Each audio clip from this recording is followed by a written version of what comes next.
Sports Beat is brought to you by Ken Garth. We hear you.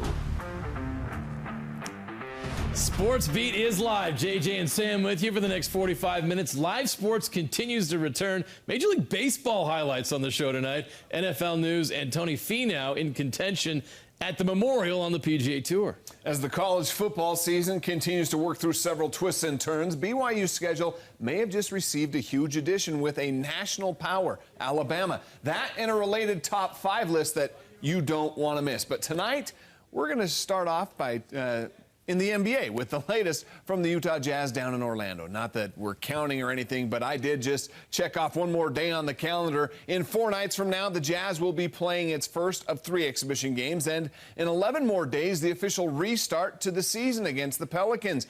We know the Jazz, they'll have a different look to what they do offensively this season. Bojan Bogdanovic won't be there. He had the team's highest offensive rating this season. We know what kind of an impact he has on the outside game. But he also led the team in fast break possessions. His absence, it will not be slowing the Jazz down any, though. They'll still push the tempo and shoot plenty of threes. I wouldn't have known that stat about Bojan, but yeah, I mean, we try to, I guess, play that way in practice a bit to get up and push the ball, and obviously with the kind of the guards that we're going to have out there majority of the time with Rudy or Tony or whoever. Everyone can handle, everyone can push, everyone can rebound the ball. So point guards to kind of quote-unquote 4 men. We've got a pretty versatile group in those guard spots. So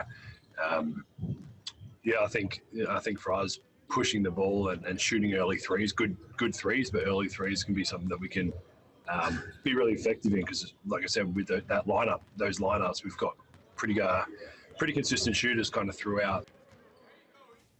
Now, it's obvious that the Utah Jazz will need Donovan Mitchell to play like an all-star in order to have success in Orlando.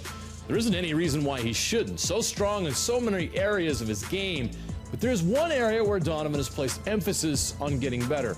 Becoming a better passer. I think that's our more willing passer. I think getting into the lane, obviously, get there, and take certain shots, whatever. But I think being able to find my teammates, especially with Bojan being out, we're going to need guys to kind of pick it up and kind of pick up the slack that he had. So for us, like for me, obviously take the shots that I can get, but also being able to find my teammates, getting them easier looks, which will then also come back and make it easier on myself. But being able to do that, I think, will not just help me for where we are now, but help me for years upon my career.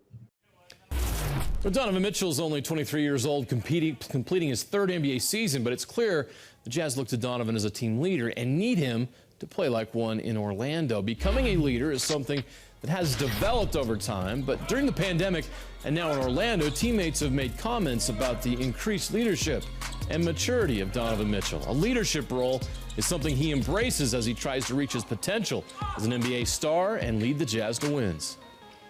I think the biggest thing for me is not allowing, the name I've created on the floor and off the floor to kind of affect the work that I've been doing, continuing to work on my game and get better as a teammate, better as a leader, better as a player, in so many different ways. I think that's really where it starts, because, it's easy to kind of get what I've been able to be given at an early age and early in your career and kind of just, chill, and I think I try to do the exact opposite, and just kind of just focus and focus on myself in the game and let everything else kind of flow the way it has been.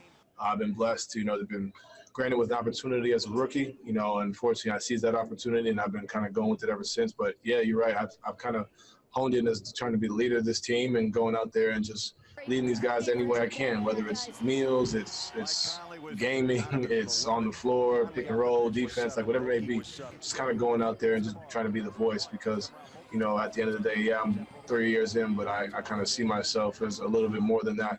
And I think that's really where my head is at, not really thinking about, wow, I've been able to get all this. I appreciate it and I'm blessed, but, the team that we're playing doesn't really care about that. Honestly, it's about going out there and getting wins and being the best player and being the best teammate I can be.